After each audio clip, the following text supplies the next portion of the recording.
할렐루야. 우리 주님의 놀라운 평화가 여러분의 심령과 가정과 일터 위에 흘러 넘치시기를 축복드립니다. 앞뒤 좌우에 있는 분들에게 당신 곁에 앉아서 시원합니다 이렇게 한번 인사해 주십시오. 이렇게 더운 날 여기가 시원한 건 에어컨 때문이 아님을 믿으시기 바랍니다. 네. 오늘 우리에게 주시는 하나님의 말씀은 창세기 47장 11절부터 26절까지의 말씀입니다.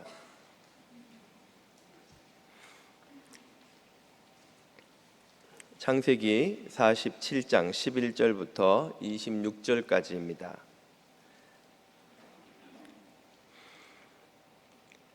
자매님과 형제님들이 한 절씩 읽겠습니다. 요셉이 바로의 명령대로 그의 아버지와 그의 형들에게 거주할 것을 주어 애굽의 좋은 땅 라암셋을 그들에게 주어 소유로 삼게 하고 또 그의 아버지와 그의 형들과 그의 아버지의 온 식구에 따라 먹을 것을 주어 봉양하였더라. 기근이 더욱 심하여 사방에 먹을 것이 없고 애굽 땅과 가나안 땅이 기근으로 황폐하니 요셉이 곡식을 팔아 애굽 땅과 가나안 땅에 있는 돈을 모두 거두어 들이고 그 돈을 바로의 궁으로 가져가니 애굽 땅과 가나안 땅에 돈이 떨어진지라 애굽 백성이 다 요셉에게 와서 이르되 돈이 떨어졌사오니 우리에게 먹을 거리를 주소서. 어찌 주 앞에서 죽으리이까? 요셉이 이르되 너희의 가축을 내라. 돈이 떨어졌은즉 내가 너희의 가축과 바꾸어 주리라.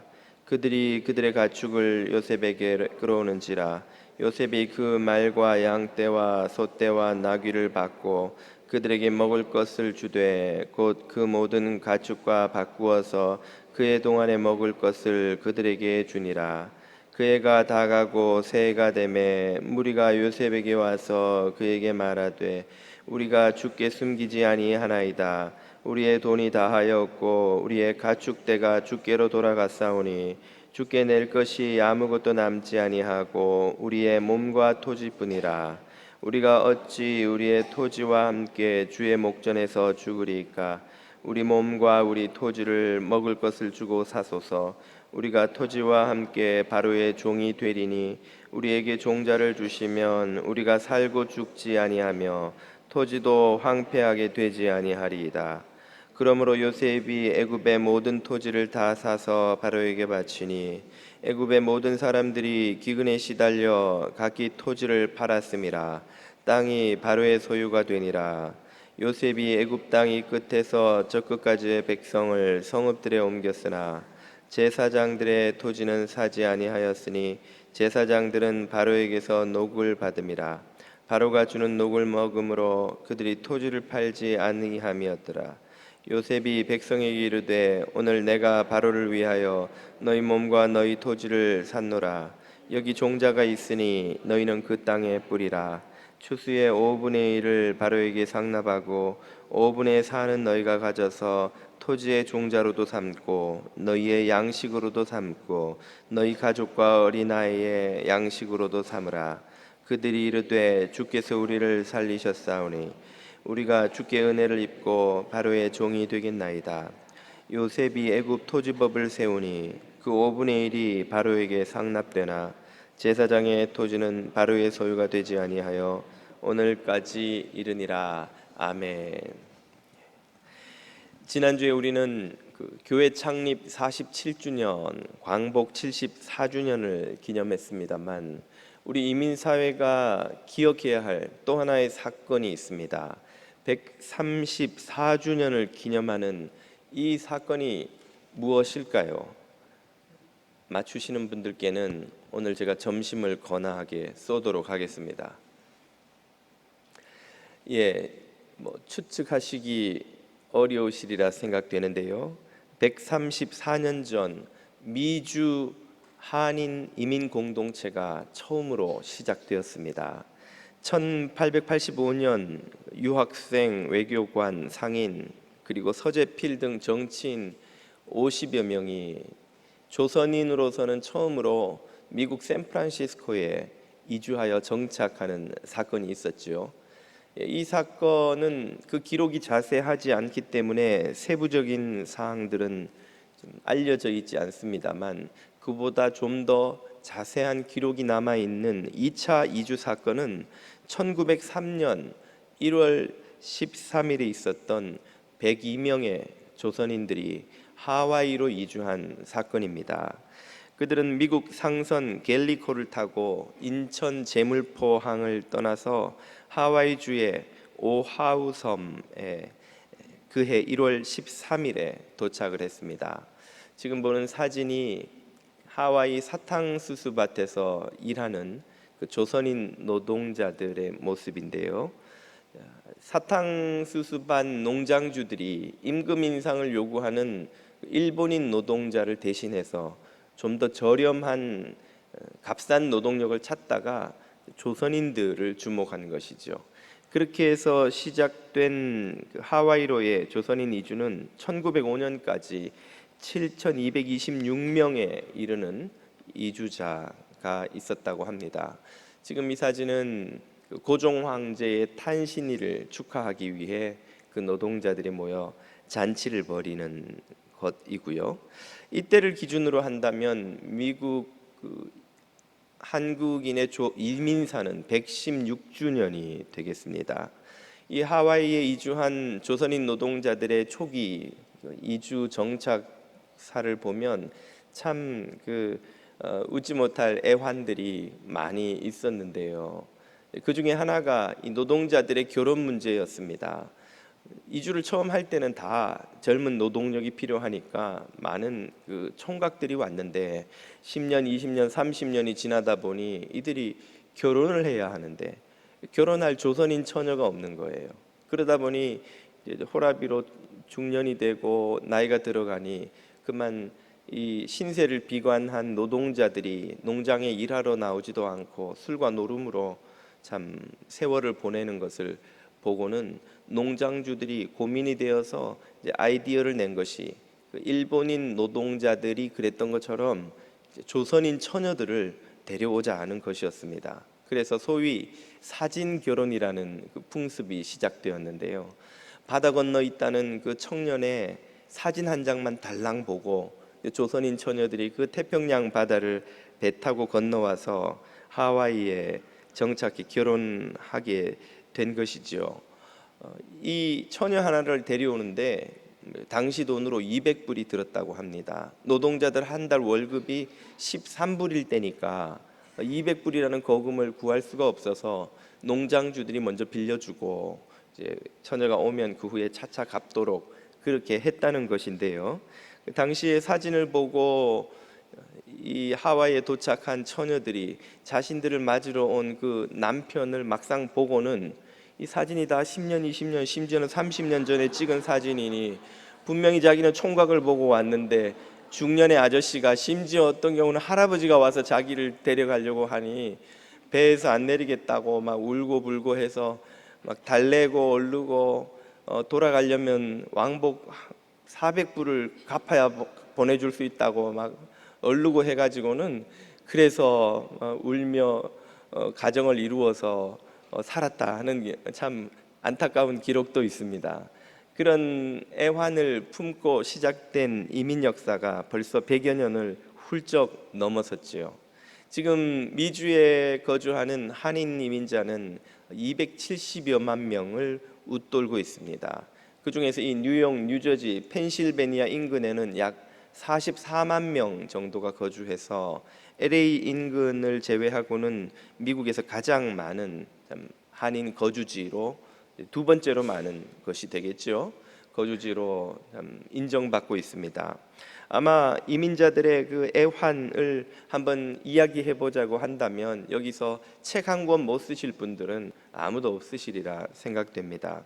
8, 90년대는 미국에 이민 간다고 하면 사람들이 부러운 눈으로 쳐다봤다고 합니다. 아이고, 부자 나라에 이민 가서 좋겠네, 어떻게 하면 갈 수 있는가, 그렇게 여겼던 이민자가 2000년을 넘어서면서 한국의 경제가 크게 성장하자 이제 미국 이민자가 오면 미국 거지가 왔다고, 왜 남의 나라 가서 그렇게 고생하며 사냐고 오히려 측은하게 여기는 시대가 되었다곤 하죠.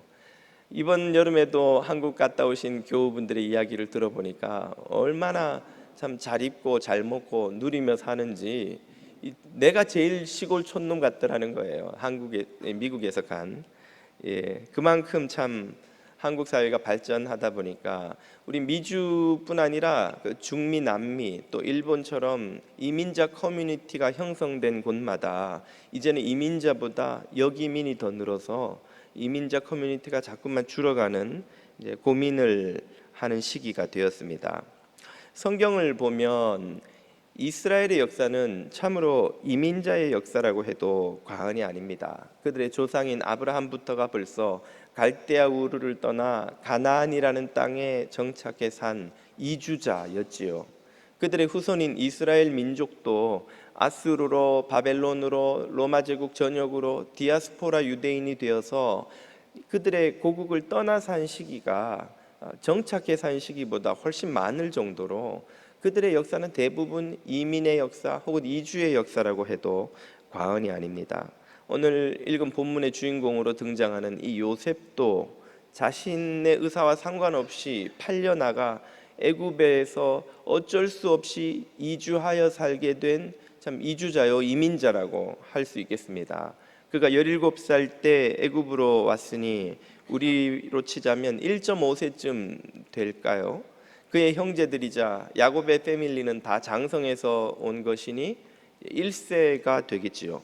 우리 1세들은 흔히 생각하기를 우리는 미국에 정착하느라 참 고생 온갖 고생을 다 하지만 1.5세 2세들은 뭐 편하게 교육받고 뭐 언어나 문화에 대한 갭도 그만큼 적고 훨씬 적응을 쉽게 편하게 한다 생각을 할지 모르지만, 그들의 이야기도 들어보면 1세하고 모양만 좀 다를 뿐 그들의 말 못할 고민은 1세보다 많으면 많았지 적지 않으리라는 생각이 듭니다. 요셉의 이야기만 봐도 그렇죠. 그의 모습이 형제들이 볼 때는 애굽의 총리가 되어서 참 뭐 남부러울 것이 없는 사람인 것처럼 보이지만 그의 청춘을 다 감옥에서 죄수로 또 노예로 보내버리며 참 고생했던 걸 생각해 보면 참 요셉의 고생 이야기가 남 이야기 같지 않습니다. 우리 이야기 같고 우리 자녀들의 이야기 같기도 합니다. 그런 요셉의 삶에서 우리는 이민자에 마땅한 삶의 자세란 어떤 것인가 하는 교훈을 배우게 되는데요. 그 첫 번째 교훈은 이것입니다.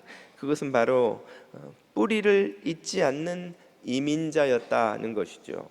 요셉은 애굽의 총리로 참 자수성가한 인물입니다만 그가 얼마나 뿌리를 소중하게 여기고 뿌리에 대한 애착을 갖고 있었는지를 오늘 본문이 우리에게 잘 보여줍니다. 그가 가족을 돌보는 모습을 먼저 보십시오. 46장 31절입니다. 요셉이 그의 형들과 아버지의 가족에게 이르되 바로가 당신들을 불러서 너희의 직업이 무엇이냐 묻거든 당신들은 이르기를 하고 아버지와 형들에게 코치를 해줍니다. 이게 뭐 하는 걸까요? 이민국 인터뷰를 도와주는 거예요. 지금 바로한테 가가지고 이민국 인터뷰를 잘해야 바로가 여기 살게도 해주고 좋은 데로 자리를 줄 건데, 이런 질문을 할 때는 이렇게 답하고 이런 질문을 할 때 절대로 이렇게 답하면 안 된다고 요셉이 코치를 해주는 것이죠.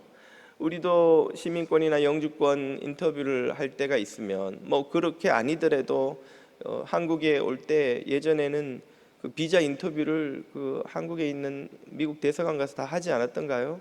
그때 이민국 직원들이 묻는 질문에 답을 잘못하면 오해를 사가지고 굉장한 어려움을 겪곤 하죠. 그러니 먼저 인터뷰했던 선배들이나 혹은 변호사들에게 이런저런 코치를 받아서 인터뷰하곤 하지 않았습니까? 지금 요셉이 그렇게 코치를 해주는 거예요. 요셉의 아주 친절한 코치를 잘 받아서 그 가족들이 모두 인터뷰를 패스했습니다. 그래서 11절 요셉이 바로의 명령대로 그의 아버지와 그의 형들에게 거주할 것을 주되 애굽의 좋은 땅 람셋을 그들에게 주어 소유로 삼게 하고 또 그의 아버지와 그의 형들과 그의 아버지의 온 집의 그 식구를 따라 먹을 것을 주어 복량하였더라. 성공적으로 인터뷰를 해서 비자를 받아서 혹은 영주권이나 시민권을 받아서 이 야곱 패밀리는 정착도 하게 되고 음식을 공급받을 방법, 잡도 찾게 되고 그리고 혹독한 다가올 7년의 흉년을 견뎌낼 수 있는 대비도 할 수 있었던 것이죠. 야곱은 죄송합니다. 요셉은 애굽의 총리로 살았지만 일생토록 그 자신이 누구인지 그 뿌리가 어디인지를 잊지 않고 산 사람입니다. 그 자신은 가나안에서 태어나서 하나님이 조상들에게 약속하신 그 가나안 땅에 살던 셈족이라는 사실을 마음에 평생 갖고 살았던 사람이죠. 그 사실을 그가 죽기 전에 한 유언을 보면 더욱 분명히 알 수 있습니다. 창세기 50장 25절이지요. 요셉이 또 이스라엘 자손에게 맹세시켜 이르기를 하나님이 반드시 당신들을 돌보시리니 당신들은 여기서 내 해골을 메고 가나안으로 올라가겠다 하라 하였더라. 그의 유언을 보면 그의 마음에 진짜 들어있었던 게 뭔지가 드러나죠. 그는 죽어서라도 이 애굽 땅에 내가 일생 살아왔고 일생 봉사해온 땅이지만 이 애굽 땅에 묻힐 게 아니라는 걸 그는 마음에 품고 있었던 거예요. 내 고향 땅, 아버지의 땅, 할아버지의 땅 가나안에 나는 묻혀야 되겠다는 거죠. 그래서 그의 유언대로 그의 후손들이 그를 장사 지내지 않습니다. 26절 보십시오. 요셉이 110세의 죽음에 그들이 그의 몸에 향 재료를 넣고, 이건 애굽식 장례 방식이죠. 애굽에서 그런데 입관만 하였습니다. 애굽에 묻지 않았던 거예요. 왜? 그를 데리고 가나안으로 돌아가야 되니까. 실제로 출애굽기로 넘어가면 출애굽 때의 그 후손들이 애굽의 관을 유골채 놓고 들고 가나안으로 올라가요. 그리고 가나안 땅 세겜이라는 곳에 아브라함, 야곱의 삶의 흔적이 묻어 있는 그 땅, 그리심산과 에발산 사이에 있는 세겜에다가 그 요셉의 유골을 묻습니다. 내년에 성지순례를 가려고 준비하고 있는 우리 교회 팀들이 있죠. 세겜에 방문하게 될 겁니다. 거기 가면 요셉의 무덤이라는 유적지가 있어요. 바로 거기 묻히는 것이죠. 왜? 자신은 가나안 사람이니까. 이 뿌리에 대한 애정이 일생토록 요셉의 마음속에 있었다는 사실을 확인할 수 있죠. 우리가 살아가는 이 미국은 누가 뭐래도 이민자의 나라입니다. 아마 세계 최고의 이민자의 나라가 아닐까 생각되는데요. 흔히 착각하기를 이 나라에 이게 백인들의 나라인데 우리 유색 인종들이 이민자가 되어와 사는 것이 아닌가 생각을 하지만, 이 나라의 네이티브 아메리칸들을 빼고는 그 누구도 원주민이 없습니다. 모두가 이민자인 거예요. 누가 조금 먼저 왔냐, 나중에 왔냐, 누가 조금 더 많으냐 적으냐, 누가 먼저 더 이 주류 사회를 형성해서 자리를 잡았냐 아니냐의 차이만 있을 뿐, 이민자라는 점에서는 그 누구도 예외가 없습니다. 그런 이민자의 나라가 전 세계 유일의 초강대국, 패권 국가, 모든 나라가 모델로 삼고 싶어하는 나라, 또 이민자들이 가장 가고 싶어하는 나라가 된 이유, 비밀이 있다면 뭘까요? 전 세계에 이민을 희망하는 인구가 한 7억 5천이라고 합니다. 설문조사를 했더니 그들 중에 가장 많은 수 20%가 가기를 원하는 나라 미국이라는 거예요. 미국. 가장 많은 사람들이 왜 미국으로 기왕 이민을 갈 거면 미국으로 가겠다고 하는 이유가 무엇일까요? 이 미국을 이렇게 강력한 모든 이들이 희망하는 나라로 만든 이유로 엄청나게 넓은 영토 그리고 풍부한 자원도 한 몫을 분명하겠습니다만은, 그것만을 원인으로 본다면 러시아나 캐나다, 중국, 브라질도 거의 미국과 땅이 더 넓거나 비슷하거나 자원이 그 못지않게 많은 나라들이에요. 그것만으로는 설명할 수 없는 이유가 있다는 것이죠. 제가 믿기로 그 답은 그들이 어디서 온 누구든, 인종이 무엇이든, 성별이나 신분이나 출신이 무엇이든 상관없이 그들이 이 땅의 발전을 위해서 그들의 재능과 헌신을 쏟아붓는 이들이라면 누구나 주인이 될 수 있도록 열려있는 사회라는 것, 이것이야말로 미국을 오늘날 미국되게 만들어준 것이 아닌가 생각이 됩니다. 많은 이들이 고국에서는 신분과 인종과 출신과 학력과 고향에 따라서 차별을 받고 높은 기득권의 벽에 가로막혀 그들의 기회를 얻지 못하고 그들의 재능을 발휘할 수 있는 여건을 얻지 못하지만, 이 미국에 왔더니 어디서 왔는지, 누구인지, 성별이 무엇인지, 인종이 무엇인지 묻지도 따지지도 않고 그들에게 기회를 주고 그들의 재능을 이 땅을 위해 마음껏 쏟아놓을 수 있게 해 주었다는 것이죠. 그것이 오늘날 미국을 전 세계 유일의 패권 국가로, 초강대국으로 만든 비밀이 아니고 무엇이겠습니까? 2차 대전 전에 독일의 과학기술은 세계 최고 수준이었습니다. 그러나 나치당이 집권하면서 나치에 반대한다는 이유로 혹은 유대인이란 이유로 많은 과학자들이 자의반 타의반으로 고국에서 쫓겨나 망명을 하는데 대부분이 이 미국으로 왔습니다. 아인슈타인을 비롯한 그 뛰어난 과학자들이 이제는 미국 사회를 위해 그들의 과학기술과 재능을 쏟아놓은 결과 미국이 비약적인 발전을 하는데 큰 몫을 한 것이죠. 오늘날도 우리가 잘 아는 애플이나 구글이나 페이스북과 같은 첨단 IT 기업들 치고 그 CEO와 주요 임원들 중에 유색인종 임원들을 가득 채우고 있지 않는 회사가 없다는 거예요. 특별히 최근에 인도 출신 IT 기업 임원들이 왜 이렇게 많은가 하는 기사를 읽어본 적이 있는데, 인도의 많은 젊은이들이 고향에서는 신분제에 가로막혀서 그들의 재능과 기회를 제대로 발휘할 수 있는, 재능과 능력을 발휘할 수 있는 기회를 얻지 못한다는 것이죠. 그러나 미국에 오면 그가 어디 출신인지, 그의 신분이 무엇인지, 계급이 무엇인지 묻지도 않고 그들에게 마음껏 일할 기회를 주고 그들의 능력과 헌신에 따라서 일한 대가를 주고 그들에게 그러한 자유와 기회를 주기 때문에 많은 좋은 브레인들이 미국으로 쏟아져 들어온다는 것입니다. 이런 미국의 장점을 만약 미국이 잃어버리고 다른 나라들처럼 여러 가지 조건으로 기득권의 벽을 치고 사람들을, 족쇄를 채우기 시작한다면 미국은 그때부터 쇠락의 길로 접어들 것이라고 저는 믿습니다. 그러므로 우리 한인 이민자들은 남의 땅에 신세를 지며 들어와 사는 이민자가 그렇다면 아닌 것이에요.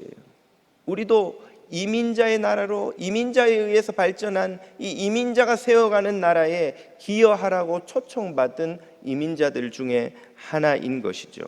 과거에는 미국이나 캐나다, 호주 같은 이민자들로 구성된 사회를 멜팅 팟 사회라고 불렀습니다.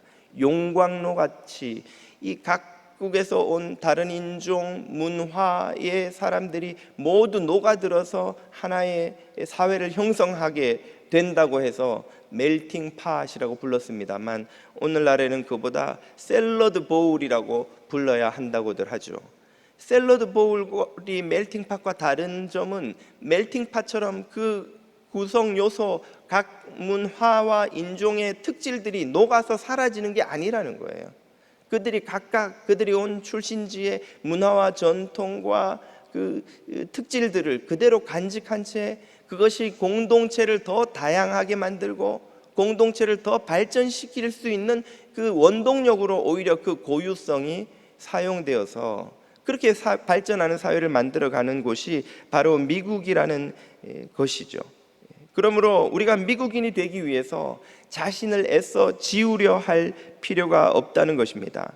오히려 공동체성을 해치지 않는 선에서 각 민족과 문화의 고유한 특질을 더욱더 잘 간직하고 보존하고 전수해 나가는 것이 더욱더 필요하다는 것이고, 그것이 더욱 다원화된 사회를 만들어갈 수 있다는 말입니다. 그런 의미에서 우리는 뿌리를 잊어버려서는 안 된다는 것이죠.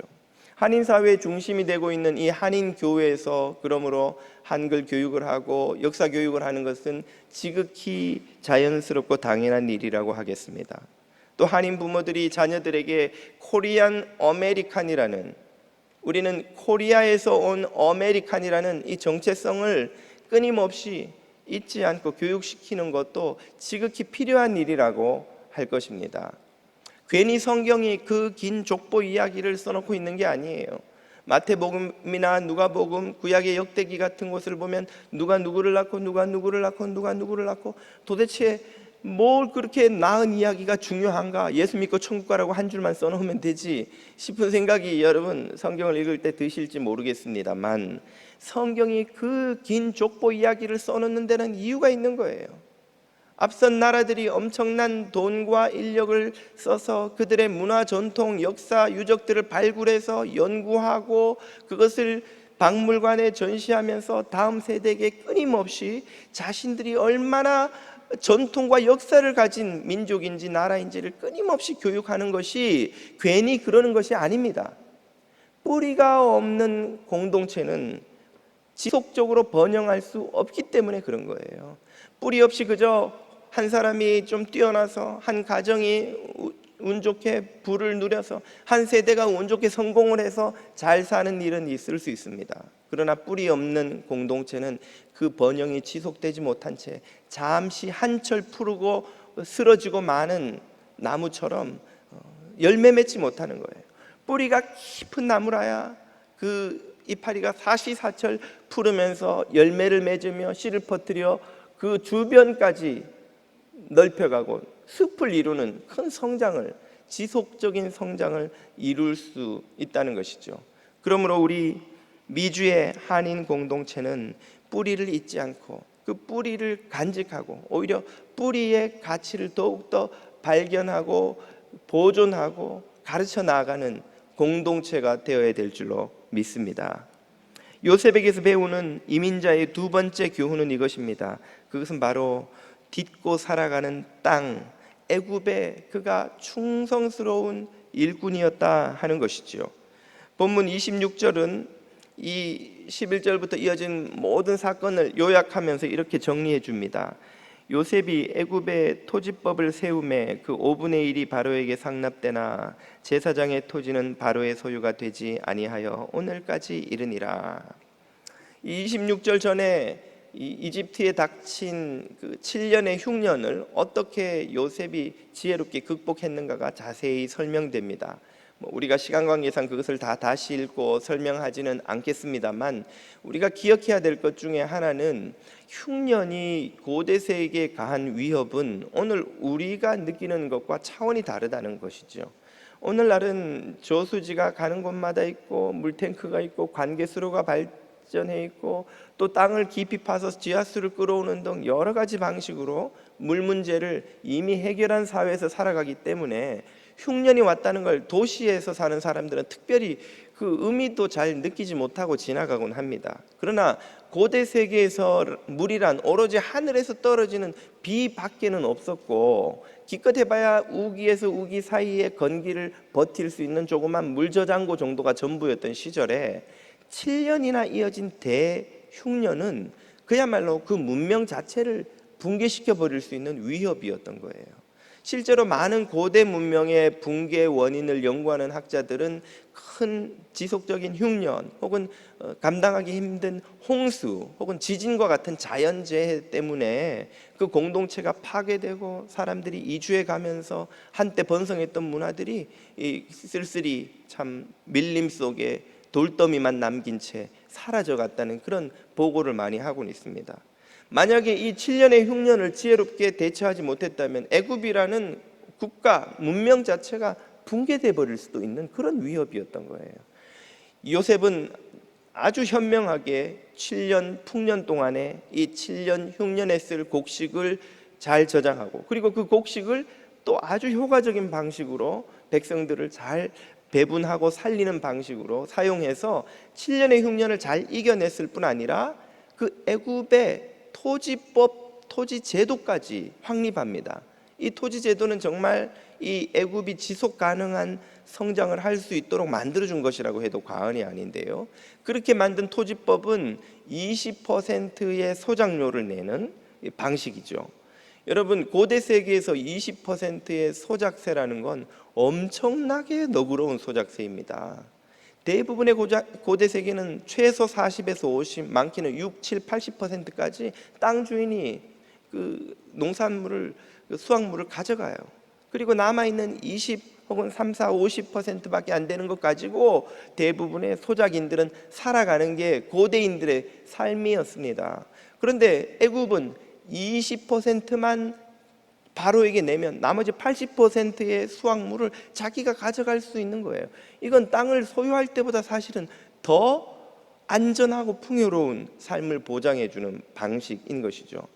요즘도 여러분, 유럽의 사회민주주의 대부분의 국가들에서 평균 40에서 50%가 넘는 세금을 낸다는 건 여러분 알고 계시죠? 수입이 많으면 60, 70%까지도 올라간다고 해요. 미국도 세금을 더하면 연방세, 주세, 소셜 텍스까지 하면 30, 40%를 훌쩍 넘어갑니다. 공제되는 항목이 많기 때문에 실제로는 그렇게 다 안 된다고 합니다만은, 아무튼 수천 년 전에 소작료로 20%만 내면 된다는 이 토지법은 이 애굽의 백성들에게는 엄청난 복지를 보장해주는 후한법이에요. 그리고 애굽이 지속적으로 발전, 번영할 수 있도록 하는 이 시스템을 요셉이 잘 만들어 놓았다는 것이죠. 이것은 가나안인으로 평생 자기 정체성을 잊지 않았던 요셉이 자신이 딛고 살아가는 땅 애굽을 어떻게 대했는지를 보여주는 좋은 예인 것입니다. 그는 자신이 살아가는 땅 애굽, 자신이 그 은혜를 입고 살아가는 땅 애굽을 위해서 얼마나 충성스럽게 살았는지 모른다는 것이죠. 이것은 미국 땅에 살아가는 우리 한인 공동체에게 큰 도전과 교훈을 주는 울림이 있는 가르침이라 생각됩니다.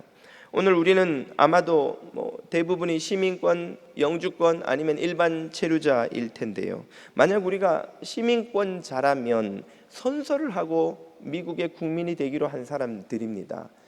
예수님은 진실만을 말하기 위해 맹세를 하지 말라고까지 하셨는데, 여러분 시민권 선서할 때 맹세하셨잖아요.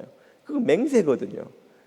그리스도인이 맹세를 했다면 그 맹세는 결코 가벼이 여길 수 없는 거예요. 단지 시민권을 얻기 위해 마음에 없는 소리를 하는 것이라고 생각해서는 안 되는 것이죠. 맹세를 한 이상 우리는 미국 백성입니다.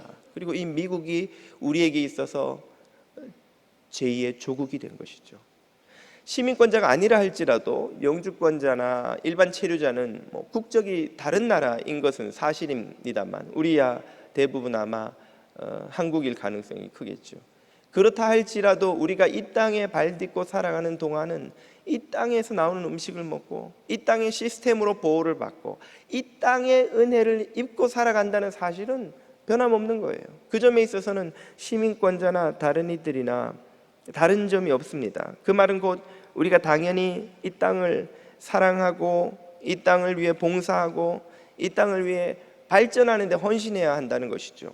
우리 1세들은 흔히 2세들이 뿌리를 모른 채 자란다고 안타까워하긴 합니다만, 역으로 2세들은 1세를 보면서 미국에 산 지 수십 년이 되었는데 여전히 미국 사회의 물과 기름처럼 어울리지 못하고 고립되어 살아간다고 안타까워합니다. 미국 산 지 10년, 20년, 30년이 넘었는데도 여전히 한인 커뮤니티 안에만 서만 살아가고 미국인들과 교류하거나 협력하거나 혹은 그들과 어울리려 애쓰지 않는다는 것이죠. 만약 우리가 이 땅에 대한 애정과 봉사와 기도가 없이 살아간다면 미국에서 살지만 사실 이방인이나 다름없는 것이고, 그렇다면 우리가 이 땅에서 차별받거나 배척받는다 할지라도 할 말이 없는 것이죠. 1992년 LA 폭동은 우리 한인 커뮤니티에게 이런 참 큰 도전을 던져줬다고 생각됩니다. 여러분도 다 아시는 이 폭동의 발단은 백인 경찰들과 흑인 로드니 킹의 충돌 사건인데요.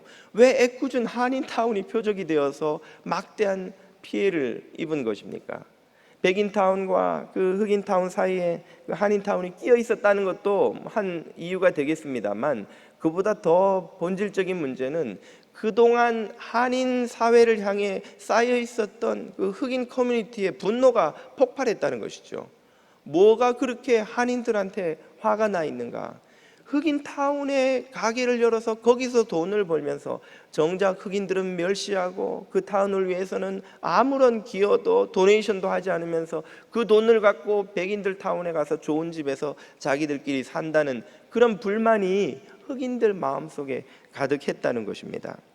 이때 폭동으로 참 한인들이 총으로 스스로 타운을 지킨 것이 크게 화제가 되기도 했습니다만은 그보다 더 의미 있는 것이 있다면 이 사건을 계기로 한인 사회가 이 미국에서 살아가며 미국 사회와 교류한다는 게 무엇인지를 새롭게 좀 각성하는 계기가 되었다는 것이라고 믿습니다. 오늘날 한인 사회는 많이 성숙했다고 저도 믿습니다. 많은 지역의 봉사자들을 내고 지역 정치인들을 배출하고 있죠. 가까운 예로 팔팍시장만 해도 우리 교회 교우이시고 그 외 다른 타운에도 여러 우리 한인들의 봉사자들 또 정치인들이 배출되고 있습니다. 한인 비즈니스를 하시는 분들이 그 지역 사회를 위해 또 봉사하고 도네이션하고 기여하는 아름다운 소식들을 주변에서 듣는 것이 얼마나 감사한 일인지 모릅니다. 한인 교회도 지역 사회를 위해 적지 않은 도네이션과 봉사와 교류를 하고 있지요. 이 한인들이 점점 이 지역 사회에 참여하고 또 투표에도 점점 더 참여하는 율이 높아지고 있다는 것도 참으로 감사한 일이 아닐 수 없습니다. 우리 한인 커뮤니티가 미국 사회와 교류하는데 벽이 있는 것은 사실이지요. 당장 언어, 문화, 인종의 차이는 적지 않은 쉽지 않은 벽인 것은 사실이지만 이런 벽은 어느 민족 커뮤니티나 이주하는 과정에서 이주 초기에 모든 커뮤니티가 겪은 벽이고 그리고 결국은 극복한 벽입니다. 그렇다면 우리 한인 커뮤니티가 그것 때문에 그것을 극복하지 못할 이유는 없는 것이죠. 최근에 어느 목사님이 유대인 랍비와 한 대화 내용을 글로 읽은 적이 있습니다. 아시다시피 이 한인 교회들이 적지 않은 교회들이 유대교 회당을 사서 교회로 개조해서 쓰고 있습니다. 당장 우리 팔박 예배당도 원래 유대교 회당이었다는 것 여러분 알고 계시죠? 예. 그러다 보니 이제 유대교 랍비들과 교류할 일이 종종 있는데 어느 랍비가 그렇게 이야기를 하더라는 것입니다. 한인 교회 회중들의 삶을 이렇게 지켜보다가 보니까 참 자기 유대인들이 정착하던 초기의 모습이 너무나 참 오버랩 된다는 거예요. 떠오른다는 거예요. 그 유대인들도 미국에 정착하던 초기에 참 차별과 멸시 속에 일주일 내내 고된 노동을 해서 돈을 벌어서는 자녀들 교육에 투자하고 안식일이면 회당에 모여서 하나님께 도와달라고 은혜를 구하며 기도하며 그렇게 힘겹게 이민사회를 시작했는데 지금은 우리가 알다시피 미국에서 가장 영향력 있는 커뮤니티로 유대인 이 민족 커뮤니티가 자리 잡고 있지 않습니까? 그 이야기를 듣다가 보면 유대인들이 거둔 그런 성공을 우리 한인 커뮤니티가 이루지 못할 이유가 무엇이냐 하는 생각이 드는 것입니다. 더구나 우리 한인들은 이제 가난한 나라 출신도 아니에요. 아시다시피 지난주에도 말씀드렸지만 우리 조국은 세계 10위권의 경제 대국이요 세계 최고 수준의 문화 강국이 아닙니까? 우리는 BTS를 가진 민족이에요, 여러분. BTS 뚜루뚜루뚜루뚜루 뚜루 오맘맘마이 예 연습을 좀 했는데 잘 안 되네. 예. BTS를 가진 민족이에요, 여러분. 성경 공부를 하다가 보니까 한 교우가 그러시더라고요. BTS 때문에 미국 젊은이들이 열광하는 걸 보면서 막 믿어지지가 않는다는 거예요. 눈물이 난다는 거예요. 우리 기억에 이 팝스타란 미국의 팝스타가 한국에 오면 그 청소년들이 나가서 막 소리 지르고 뒤로 넘어가는 것만 기억하는데 한국의 젊은이들이 와서 미국에 공연을 하는데 미국 젊은이들이 구름처럼 모여서 막 소리를 지르고 노래를 따라 부르고 춤을 추고 게다가 그 BTS는 다 한글로 노래를 부르는데 알아듣긴 하나 저 친구들이 싶은데 그렇게 열광하는 것을 보면서 믿어지지가 않는다는 거예요. 꿈만 같다는 거예요, 이런 현상이. 여러분 BTS가 이렇게 미국과 전 세계에서 열광적인 좀 선풍적인 인기를 끄는 것이 꿈만 같다면, 이 꿈에서나 볼 법한 일이 눈앞에서 벌어지고 있다면, 우리 한인 커뮤니티가 유대인 커뮤니티 못지않은 미국 사회에 기여를 하며 성장하며 번영하는 날이 오게 될 것이 과연 꿈만 같은 일이겠습니까? 그 일도 머지않아 이루어지는 날이 오지 않겠냐는 것이죠. 하나님께서 아브라함을 갈대아 우르에서 가나안으로 보내신 것처럼 우리를 조국에서 이곳 미국 땅으로 보내신 줄 믿습니다. 그 하나님을 의지하여서 우리의 태어난 조국을 가슴에 품고 살아갈 조국을 사랑하고 충성 봉사하며 섬기는 저와 여러분 다 되시기를 축복드립니다. 기도드리겠습니다.